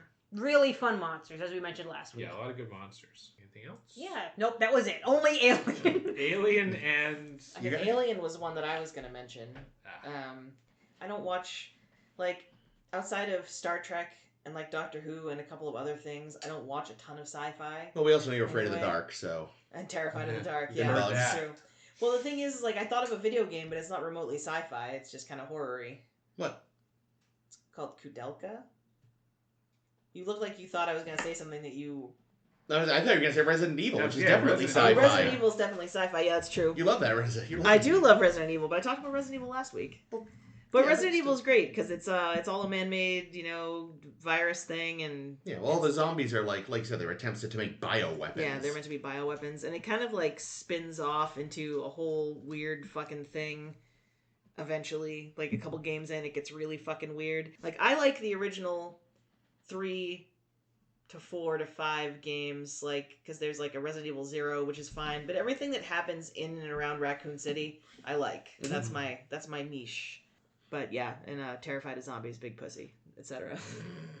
Not to be confused with Big Pussy from Sopranos. What about? Well, since Chris brought up Terminator, I had put this on my list with a question mark. I was like, I don't know if this really counts, but I think it counts. If we're accepting Terminator, I think we should also allow Westworld. Oh, I definitely. haven't seen it, so Yeah. I cannot Is judge. it really that horror-y? The Yul Brenner one? Oh, the Oh, Yul the Brenner original. That's what I'm one. referring to. Okay. Yeah, the film Westworld. I've also not seen that, so I Not cannot the- judge. not Well, the- I'll give it to you. Yes. Remind me, because it's been a while since we watched it. I know Majel Barrett's in it, right? Is she? Yeah, I mean Really? it's basically a theme park where people like cosplay as cowboys and stuff, and there's all like the NPCs are all robots. Right. Yeah. Don't they run amok? They and activate. Yul Brenner plays one of the robots who runs amok. Who Why can't I think who Yul Brenner is? King and I. King and I. Oh, etc., etc., etc. Yes. Yeah. That's all I've seen him in. I Um, think. Actually, yeah, the Itchy and Scratchy Land episode of Simpsons was loosely based off of that, I He want was to say. in one of the Magnificent Sevens. Magnificent? I haven't. Is that the seen, right word? Yeah, the Yeah. original Magnificent Seven, I think. Yeah. I haven't seen yeah. it. Almost the Inglorious Seven. Nope, wrong adjective. But yeah, I think he's like Russian. The robot? No, No, Yul Brenner. But Yes, yeah, he is. But he frequently plays like Asian characters. Yeah, it's what you did in the past. You Yeah. just, But yeah, he's Russian. I literally just read that because I was looking him up. but yeah, I could see that probably counts. Again, having not seen it, but from what I know of it. Now I want to watch The King and I. But yeah, so anyway, the Yeah, robots run amok and Being they're like hunted down sounds like a hunting. horror It's movie. it's similar in many ways, and I think to Terminator because it's Nice. a robot that's Yeah. coming mercilessly trying to kill you. Whoopsie. Hey, I have an example of a robot coming to kill you. There are a lot of good, like, more sci-fi horror episodes of Black Mirror. I'm specifically thinking of Metalhead Oh yeah, with Metalhead. Robot Dog, and I love They Robot look Dog so much. They look so much like the little dogs. Oh, the Boston Dynamic the dogs? Boston Dynamic Yes. dogs. Yes. And it's like one of those things hunting you down for the No, whole episode long. thank you. I'm good. It's fucking horrifying. There's some other good ones. It's also filmed in black and white, which for whatever reason makes it even more. Oh, that makes it horrifying. creepy. Yeah. It's real creepy, that episode. White Bear is a good one, in which it's another one where someone wakes up, no memories, but the town is hunting them down and they don't know why. Jesus. And then when you learn why, you're like, oh, Jesus Christ, Black Mirror. Such a twisted fucking show. But my favorite of this Black Mirror sci-fi horror episodes might be Playtest, Oh yeah. which is literally a haunted house. Ooh. A man goes into VR, goes into a haunted house, and you can't tell if what's happening in the haunted house is supposed to be what's happening in the haunted house, or if or if his VR is glitching. And then of course it has a typical Black Mirror twist ending. Sure. Good episode. Check that one out. Love that shit. Sounds good to me. This one goes out to all you 90s kids. The Faculty. Oh, I love that you brought up The Faculty. I've never seen that. You've but it's- never seen that. But I know my man Usher is in it, Usher, who I love. Josh Hartnett, John Stewart. Josh Hartnett was hot back in the day. Frodo, Josh Frodo. Hartnett's Elijah pretty Woods hot. is in it? Elijah Wood's in it. Is he? Yeah, he was in a Black Mirror, and I was like, damn, Josh Hartnett. All right, let's Yeah. see. You aged well. John Stewart's in it too, right? Yeah, I think he plays. Is he a Like, member of the sure. faculty? Yeah, he's a member. It's like not long before he started doing the Daily Show. I feel like he repeatedly referenced it in his early days But as something he felt a little silly it's about. another one of those early. It's not 90s, but it's like early 2000s. It's fun. It was a fun one. But yeah, it's very fun. It's aliens take Oh. over the school movie. Yeah. I knew the premise, just never Yeah, seen it. But yeah, I recommend it. It's not super scary, but it's good. It's creepy. It's creepy, yeah. Yeah. It's interesting, like, the Fallout series itself isn't horror, but some of the, like, failed abandoned vaults definitely lean into, like, literal horror and existential horror. Yeah. Night of the Living Dead. Oh, yeah. One of the Right, because it comes from Venus, doesn't it, or something? like a Radiation meteorite. of some kind? Yeah, lands, causes radiation, and that's what reanimates the dead. Whoopsies. Good film, though. Very good. Here's one. Event Horizon. Oh my god, Event That Horizon. was I will never creepy watch movie. Event Horizon again. It's- It's so fucking insane. What's it about? I don't know. We've talked about it a couple Yeah, times. it's like there's a ship. Yeah, but think about how long it took me to remember Toad Todd's name. There's basically a ship in space that has opened up somehow a portal to hell. Oh, my God. And Everyone on it went mad and killed and raped each other. In Yeah. that order. There's actually... Yes, in that order. Are you familiar with Alasdair Beckett King? Yes. He's got a great sketch We've that... shared it before. Oh, we have? Okay, great. Then we don't have to share it again. But maybe we will. Who knows? Who knows? Yeah, that film I've not seen... Here's the thing. I first saw it when I It's got was... Sam Neill. Yeah, he's great. yeah. No, we love Sam Neill. I saw it when I was way too young and have not seen it since Oh, because... this is an older Wasn't- film. wasn't Lawrence Fishburne in it too? Or am I making that up? Maybe? This sounds It's been right. a long time. What is it called? Event Horizon. That's when they used footage for... Yep, there he is, yep. They used Tuvok used footage Yes. for it in the Random Thoughts episode. Of Yeah. Oh yeah, Oh, no way. the footage I love of the footage Wait, of Lorca's in it? What? Chris Isaac? Jason Isaacs. Jason Isaac? I don't know. Oh yeah, you're right. He is. Now you mentioned it. Yeah, he plays a piece of shit in that movie too. Sounds Oh, like fuck, Sean Pertwee. Really? Yeah. John's kid? Yeah. From Gotham? Doesn't he do Gotham? Wasn't that's he right. Alfred in Gotham? Yeah. Sean Pertwee is the son of John Pertwee, the third Doctor Who. Sure. But yeah, Event Horizon, fucking like scarring. There's a 'cause dark it's movie. real fucking messed up. Oh my god, there's apparently a comic book prequel published this year. No shit. One of my favorite sci-fi horror movies, I'm going to tell you guys, is Sunshine. It's fascinating because it turns from like a very normal science fiction movie where they're going towards the sun for collecting rays. I forget what they're Weren't they doing. going to reignite it? Yeah, This came up a few weeks ago for a different reason. Yeah. The sun is dying, and they have a giant nuclear bomb that Yeah. they throw into it. And they have a very cool ship. I think we may have brought it up because the ship is cool. Yes, that's what it is. Their ship is going toward the sun to ignite so that they can save the planet and all this stuff. And all of that seems normal. And then suddenly it turns into a horror movie. Yeah. Very smoothly. Like the segue into horror, like it just feels like natural. Yeah. And there's a horrible like thing that's hunting you across this ship. You And might it's- say a sci-fi monster. we didn't bring up in monsters, but that I think is because it would be a massive spoiler what the monster was. I think I never saw it because I think they gave away, like, in the advertisements that it becomes a horror film. It's really, But it's very well done. it's really well. It's not super. It's got Cillian Murphy being gorgeous. fun. God, Him. he's scary. Yeah, Anything it's he's in is Danny scary. Boyle. It's the same guy that did. No shit. 28 Days Later. Oh, that's... Wow. I think it is. I don't quote me on this. Oh. 28 Days Later science based? Absolutely. Yeah, I'd say so. I haven't seen them. You said it Did I? unintentionally. What The did I say? Thing, Oh, The Thing! which I also have not seen, but it's The Thing classic. Is good. The Thing is very good. Yeah, we watched it randomly because we kept bringing it up all the time when we talked about the Deep Space Nine episode, The Advocate, which is, I think, The Adversary. Yeah, The say the advocate. the No. Yeah, I was like, No. how? You flatter me, sir. No, you the- flatter me. The No, that's a different one. Adversary. Oh, well. Where there's a shapeshifter loose Yeah. on the ship. Oh no! And here it's like, oh, there's a shapeshifter loose in Antarctica. Oh no! And it's that's also a good movie. What do y'all think about Jason X? Yes! I was hoping this would come up. Fuck, how did I not think of that one? That's such a good movie. We covered it last year. Links below. And it so is not scary. No, like I but know it's it's supposed so to be, but good. it's really No, not. but It's you a know? slasher. It's more Such a slasher good than movie. horror. It's great. I'd call it comedy horror sci-fi. It's definitely a Yes. comedy horror sci-fi. Yeah, it's fuck yes. Yeah, that was a lot of fun to cover last year too. So yeah, definitely if you like the Jason movies and you love camp schlock. I suppose if comedy horror is allowed, that's 2 out of the 3 Cornetto pictures. Right, because I got Zambos Uh, and Aliens. Shaun of the Dead and End of the Oh, World. I didn't World's know, End, rather. I didn't know they had a collective name. Yeah, they're the Cornetto. I just called them the Edgar Do Wright they movies. eat cornettos in them? Yes. Oh, They're noticed called the Cornetto trilogy, and in each one, there's at least one scene where someone's eating one of the 3 flavors of Cornetto. Oh, What are the 3 flavors of cornetto? I don't remember. God damn it. I want fucking ice cream now. Anybody Yeah. else? Oh, I always want ice cream. Same.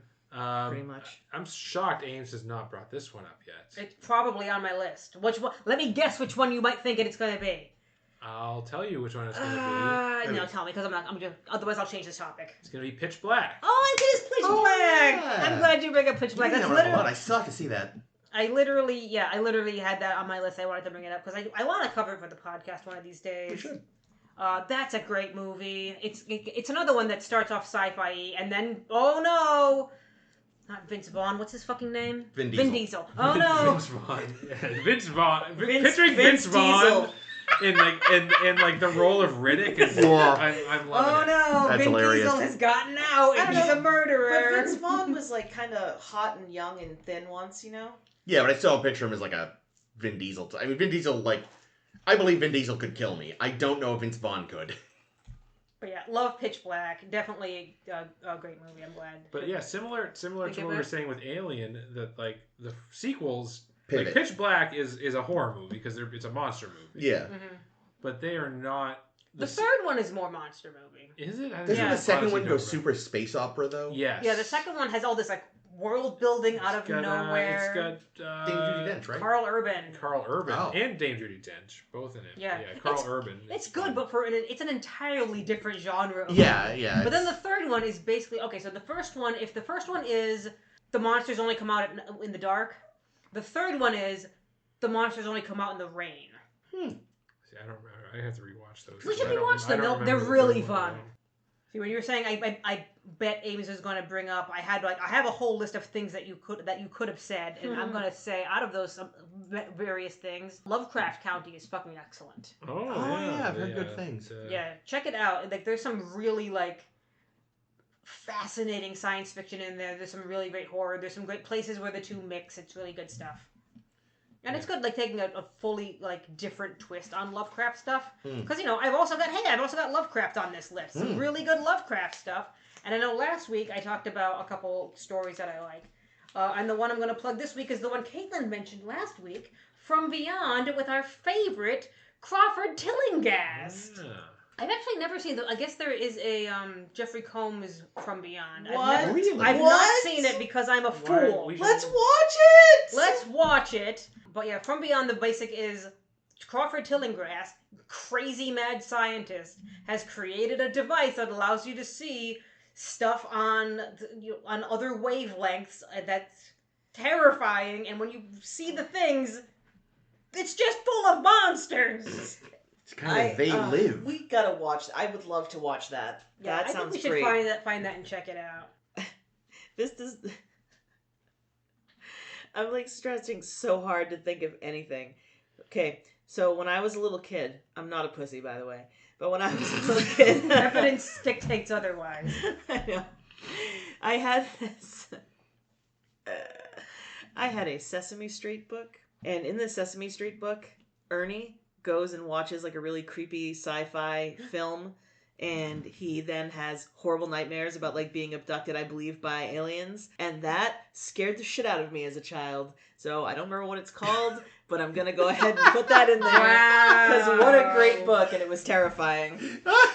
Sesame Street is Caitlin is afraid of Caitlin's Sesame pick. Street. No. Though, if you want to talk about kids' books that did scare me, honestly, I had a copy of How the Grinch Stole Christmas, the book, as a child. I was thinking this, but I wasn't gonna bring it up. No, I'm listen. I'm letting it all out now. I don't give a fuck.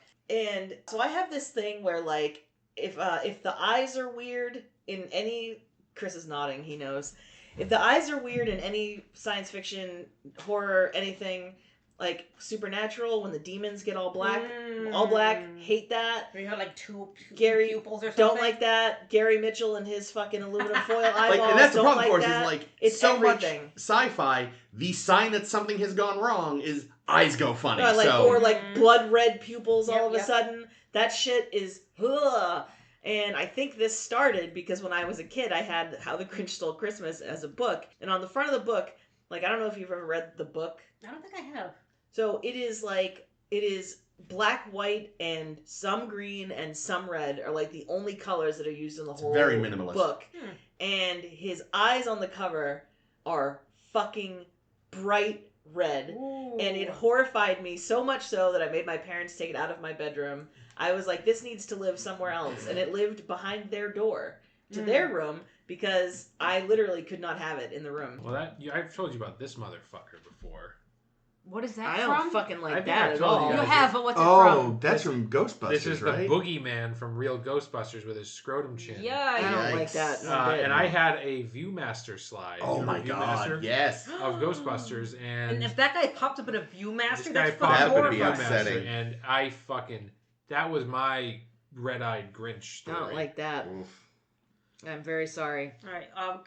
Keeping on the more kiddie theme, there are some good sci-fi horror episodes of Are You Afraid of the Dark? Hell yes. Yes, I'm sure there are. Some of them are sci-fi-y. A lot of them are super creepy. I tried to watch it as an adult and was like, I'm creeped out. I'm I surprised- fucking can't. I'm surprised I watched that show because again, I generally don't do horror, but I watched the fuck out of that. I love that show. That was That was a like good show. that was as scary as I could handle. I've never graduated past that.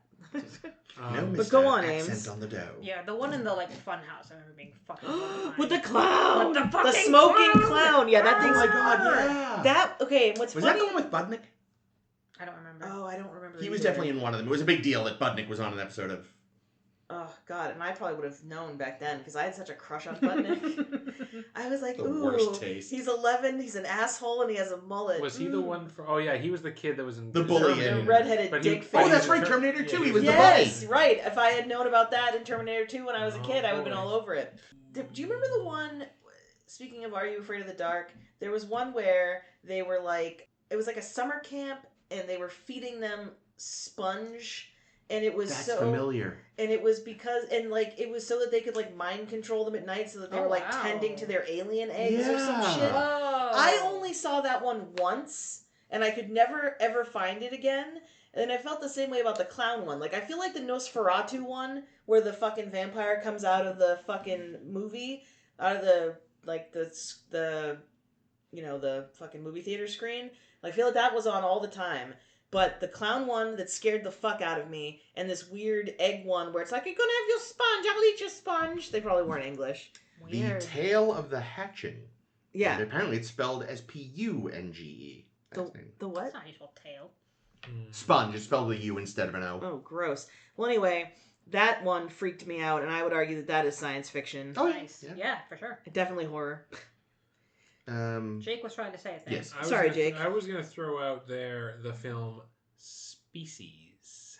No, not seen it, but aware Why of no it. species? I don't know. I vaguely only remember it myself. It was a mid-90s era. Got a couple of sequels even. I think it did. I mean, it wasn't a good movie. I remember really liking it because it was a sexy alien movie. Ooh. All right. The alien is sexy? The alien is sexy, and she's got titties that you can see. You can even see the pointy parts of them, Oh no. which is the best part, as everyone knows. Dear best part of me. That's true. So me, as like, you know, a 12-year-old boy, was very interested in Species, but not really interested in the plot. So that's why I can't tell you much else about it. My favorite part of a woman is This the thing? boobies. Yeah, that looks That's- about that's the right. cover, yep. Yeah, yeah, but imagine it without the thing covering. Wow. I'm trying. I mean, that's the thing. A lot of horror was just an excuse to show bosoms. Yes. As Jason X, leaned into in that one scene, making fun of the whole I don't genre. think they actually had their tits out, though, did they? I think they did. Oh, did they? They do take their shirts off. Oh, okay. Yeah. Well, it was the least remarkable part of that scene then, because that scene is fucking hysterical. Oh yeah, because Yeah. they sticks them in a sack and Smacks them into each other. Yeah. Well, he beats one of them with the other in the Yes, in that's the, right, in, that's the right. in the fucking Oh, that's a what's it fucking called? great The sleeping movie. bag. Ay, good stuff. Okay, less funny. Less funny. Oh no. But I did bring this up last week for its characters, but one of the few horror games I've played, BioShock, the original, very much a, confined spaces, underwater, terrifying, mutated monsters, the Whale sounds. whale sounds, but that's just me, the big daddy fucking walking tanks with fucking harpoon guns, great game. And their creepy little sisters who Yep. are just like little zombie babies. Yep. Oh. Zombie baby. Well, I looked up species tits, and now I'm just seeing lots of boobs. I was hoping to see this species boobs thing, but this is just... Caitlin's just looking at boobs To in a watch little the movie. podcast. It's probably like, you know what it is though? It's probably like a 3-second shot or Is something. that Jane Lynch's boobs? And when you're Looks like Jane What? Lynch. I don't know. I thought that was Jane Lynch for a second. and like, because when you're a young boy, any glimpse is a thing. Any glimpse is a thing. Say certain parts of certain tapes wore out faster than others. Is all I'm saying. Well, Species 2 has a full-on stripper scene, apparently. That sounds right. That sounds right. Here's a movie that I am not surprised Ames hasn't brought up because I know she doesn't care for it. And that is Gremlins. As soon as he I said think it. I knew what you're saying because I don't like Gremlins. I do like Gremlins. I've never seen it. Neither have I. I feel like I should at this point now. That's the thing. It's as much the a thing Christmas is, film as it is a... Stop showing people boobs, Caitlin. No, I don't think she looked like a monster. I think she looked like a real woman. Okay. It I'm wasn't like curious as to what that monster is, then. tits. Maybe that was part of the movie. I don't fucking know. All right. Well, go on. Ames is talking about Gremlins. Yeah, I Go don't on. think you need to watch Gremlins, Chris, because the reason I don't like it is I'm definitely too old for it. No, it's not being too old for it. It's that you didn't grow up with it. Adults can appreciate it. I think Chris would enjoy it, actually. 50-50 shot? We'll have to find I out. think you should do it. Find out. Roll the dice. Let us know. Here's one I want to bring up because I love this movie. I'm sure one is more sci-fi than the other. I forget which one is which, but The Evil Dead is great. Oh. Yeah, which one? I think the... Are those horror? I mean, sci-fi? That's my question. Yeah, I don't know. I mean, Where's this? I mean, he makes himself a chainsaw there's arm. a time That's travel. There's an There's invention. time travel. The time travel is sci-fi. There we go. We So tied the it third in. one. The third one's time travel, so the third one is the candidate. Perfect. And the first one is actually just like the second and third are like horror comedies. The first is actually a horror film. Actually, here's a horror comedy that I would argue is... Well, if we're counting... I don't know. You tell me. Maybe not.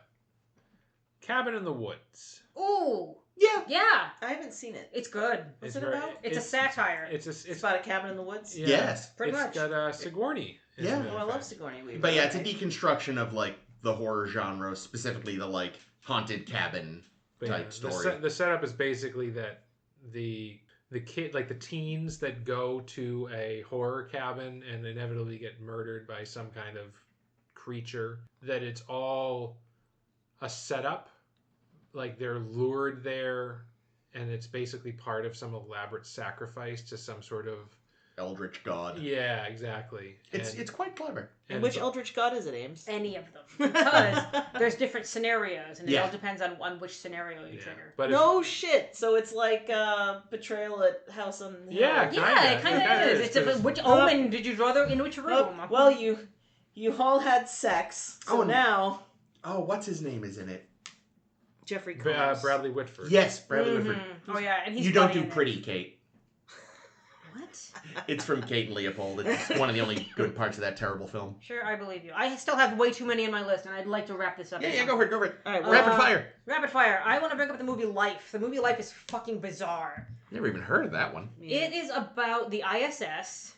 Wait, I have heard of this one. Go on. Yes, ISIS. it's got Jake's boy, Jake Gyllenhaal in it. That is my boy. Your boy. That's why I named him that. You Jake's got to stick together. And it's about, so they pick up from the ISS, they pick up a package from Mars that contains a life Like you form. do. And they're like, yay, a life form. We'll be able to like prove shit with it and all this stuff. But then the life form, it's not a very friendly life form. I think they name him Calvin. I was going to bring him up last week, but last week was too full of like more substantial monsters. Calvin looks like a floating bit of like the moleskin bandages you can put on like on a wound or something. He looks like a flappy Band-Aid. But he kills the fuck out of the entire crew. He looks like a flappy Band-Aid. That is something else. Yeah, and it's just watching this alien substance like taking out the crew throughout the entire movie, and it's got like a twisty ending, which is fun, and that's some good stuff. Some other things I want to bring up. I want to give some love to Apollo 18. Oh, I've heard of that. It's very interesting. It's found footage style of like there was an Apollo 18 and it was on the moon, and here's all the footage we got from it and why they failed. Here's why it's been covered up. I can't believe that they made 17 sequels to Apollo. You'd think after Apollo 13 they would have stopped. Similar to Apollo 18 is the Europa Report. Oh yeah. Which is very good. It's another found footage style of what was a expedition on Europa, the moon of Jupiter, in which they're studying this, that, and the other thing. And things are going wrong, and things are going wrong. And because it's found footage style, you're only seeing from certain camera angles, which makes it really creepy, like, something's happening over there that they can see, but we can't, kind of stuff. Oh, I like that. And that's very creepy and good. Wait, so Apollo... Sorry, not to go backwards. I know you're trying to move forwards. With Apollo 18... Did they, like, see the stuff that some people say that they actually saw on the moon? Like, other people and, like, dwellings and, like... Because there are conspiracy theorists who believe that on the dark side of the moon, they saw all kinds of living... No, it's not really people like and that. Structures and creepy shit. It's about, like, there's a presence on the moon. Okay. The ghost of Christmas presents. That is the horror element, which is pretty good. Actually, I'll mention Signs. Signs is worth bringing up, because... That one scene is is good enough to bring up. The alien that just walks signs, by. Yeah, it works so well. Yeah, that was the last. You mentioned found footage. You know, I've not seen it, but Cloverfield. Because I feel like, you know, other kaiju films are like... Here's the monster. Yeah, it's big, it's out there, but it's not necessarily, like, scary. Like, it's just a force of destruction they have to deal with. But, like, because of the found footage aspect, Cloverfield's actually, like, meant to be, like, because it's so ground level and you're just a person trying to survive it. I feel like that's maybe a bit more horror-y than your average kaiju picture. I wanted to bring up Stranger Things. Stranger Things is fun. Oh, yeah, Stranger Things is great. I didn't even think of that, but of course. Yeah, that's got some good horror and some, like, fucking great monsters, as we mentioned last week on our Monster Day. Plus, I just love I love that it's 80s aesthetic. Like, I technically wasn't, I mean, like, I was alive for part of the 80s, but I didn't really get to enjoy the aesthetic of the 80s. I got stuck with the 90s. So, I like 80s things. I just really like 80s stuff.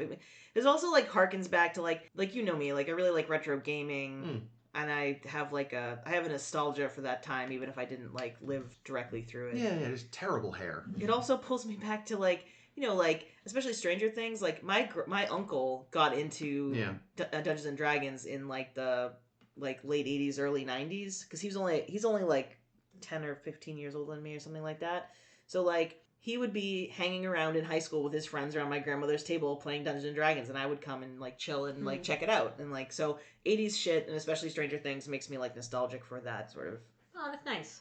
time. All right, rattling off the rest. Pick your favorite zombie movie. There's tons of them between, like, The Walking Dead, The Last of Us, all the good zombie shit that goes on. Because it really is almost always sci-fi. Like, it's always a virus. Yeah. Or like, something. Why else do the zombies, like, enact? I don't know. Every so often it's magic, but that's rare. Well, yeah, because zombies were originally, like, a voodoo thing. Yeah. Okay, I'm going to switch genres wildly now. Whoa. Hopefully still horror. Why?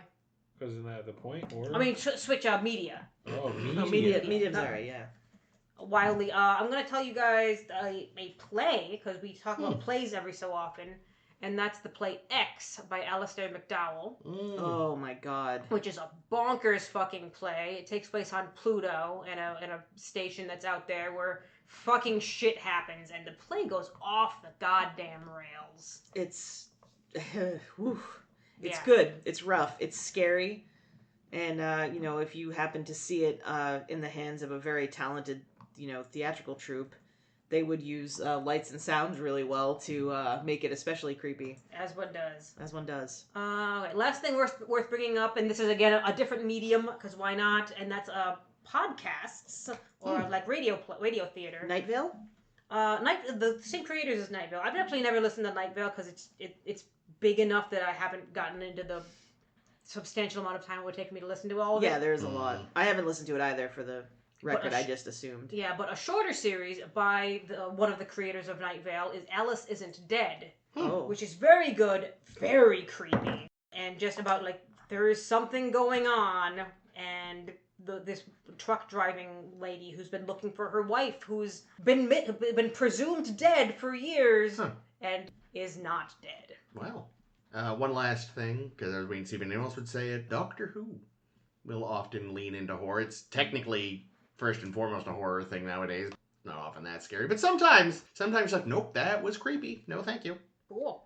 I was thinking of when we were talking about stuff last week. I was thinking about like the Waters of Mars, especially because it's very That's like a decent one, yeah. very fucking creepy, and a lot of fucking weird eyes stuff. So that fits into this week for me just fine. Yeah. Well then. Who has favorites? Oh, favorites. I need a favorite. I'm gonna go with Alien, Good choice. BioShock, No surprise. and what the hell, the first Terminator. Cool. I'll say I'm gonna say Alien Isolation specifically. The video game. Yeah. Cool. Video Just, games. I think it deserves its own remarking alongside the film. It's very much in the same spirit as the film, I would say. Hell, I'm gonna give it to The Faculty. Yay! I really gotta see because that. I do enjoy that movie, and it's tough. Well, we believe in you, Jake. You're strong. Okay. Do we? I mean, How about shit? how about shit? I got nothing because I'm like, I don't know. You can say Jason X. You're allowed. Okay, Jason X. Really? Sure, why not? It's a great fucking movie. You can have this I out. want us to leave. Really, I can have also an want out? to leave Yeah. some for other people too. So I want to pick the obvious ones. All right. Well, mine are all fairly obvious and fairly in theme, which is typical for me. So I got to go with some good Lovecraft, specifically From Beyond, because that's a really good Lovecraft horror thing. That's just fucking strange. Let's really watch that movie, though. That would be a good 10 forward, I think. I think it would too. We're already watching a Jeffrey Combs. Bro, whatever. Jeffrey Combs was in, like, all the Star Trek. We could do a Jeffrey Combs movie for every character he played, and we'd have 3 just from fucking Deep Space Nine. That's No, 3? Is that right? yeah. I've lost track of what we're. I'm Well, actually, plus we saw him play at least 2 Wei-Yuns, so I'm just, you know... Brunt and that other guy. Why are we on this topic? Wei-Yun. Oh, Wei-Yun. Sorry, Jeffrey I'm Combs. trying to finish my list. Go on. Hey, speaking of Lovecraft, I'm going to put Lovecraft Country on my list. Yeah. Because that's a fun and very interesting show, very cleverly done, a lot of fun stories in there. And I can't not say Black Mirror, because I'm me, and I have to say some of the various very good sci-fi horror episodes of Black Mirror. Well, there we go. Black Mirror is good. Oh, so you From the didn't say Pitch the Black. 2 episodes I've seen. It was on my short list. Well, I want to switch Jason X to Pitch Black. I was saving it for you. Oh, is that what you're doing? Yeah, I literally just swapped in Lovecraft Country, because I was like, these are all movies, fuck all this. Want more non-movie things. What about you, Caitlin? I'm going to say Resident Evil. Yay. I'm going to say Sesame Street. No, I'm just kidding. I'll do it. No, I know you will. I'll find that. She's like, I'll fucking And the do Grinch it. Who Stole Christmas. I'll send you No. that The picture. Grinch Who Stole Christmas isn't science fiction. It kind of is. Is it? No. It's Or not. horror. I'm horrified. I don't by know. that- It's kind of by that. that really one who that really wants to fuck him. That antisocial behavior is horrifying.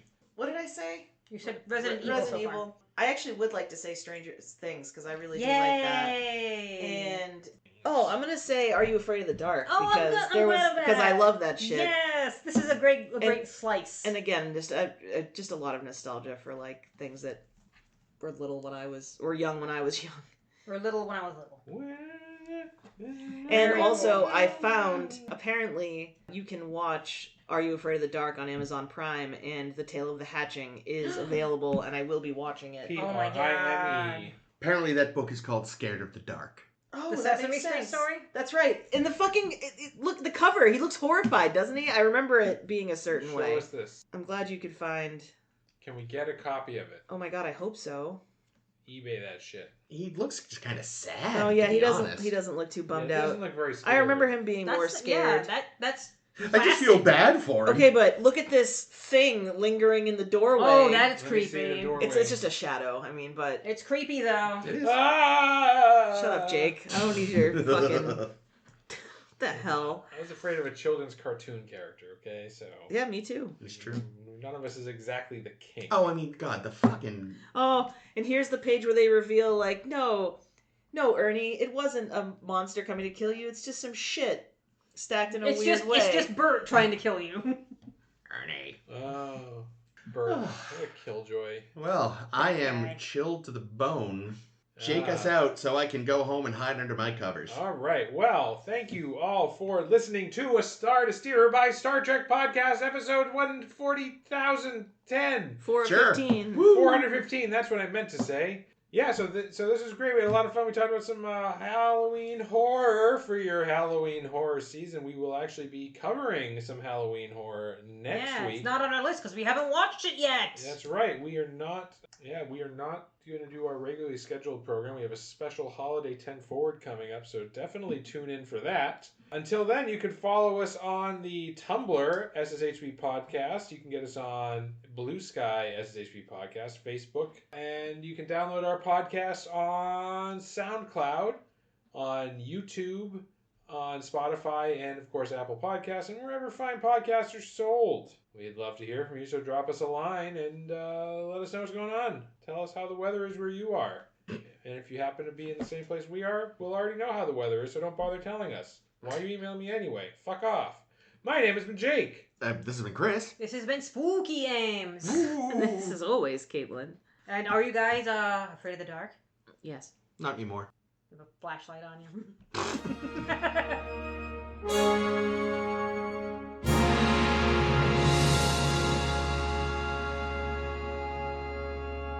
Damn. Okay. Visuals don't work on a soundcast pod thing. Soundcast. Pod sound. I like Soundcast Pod thing. That should be SoundCloud. the official name of podcasts from now on.